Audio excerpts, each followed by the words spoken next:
Trump met Norway's Erna Solberg and Twitter noticed something was way off. On Wednesday, President Donald Trump welcomed Norwegian Prime Minister Erna Solberg to the White House.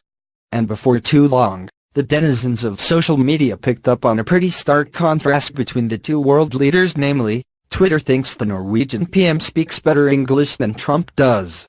It was the first visit to Trump's White House for the Prime Minister, and it unfolded pretty strangely, partly because Trump made it a point to criticize the investigation of independent counsel Robert Mueller during the pair's joint press conference.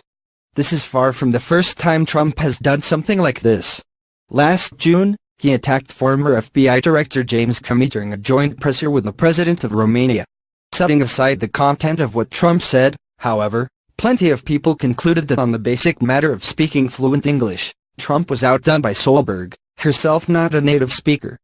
Throughout his time in public life, Trump has often been criticized and derided for his rambling, digressive style of speech, as well as a seemingly limited vocabulary dependent on a series of familiar words and phrases.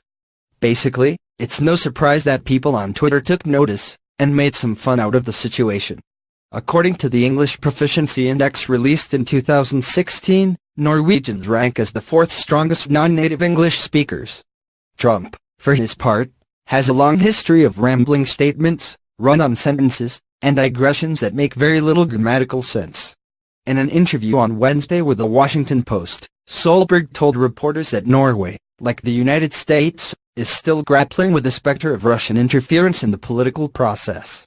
Trump, for his part, has been far less willing to speak out against Russia broadly, and on the issue of its alleged election interference more specifically. To the contrary, he's frequently indicated that he believes Russian President Vladimir Putin's denials.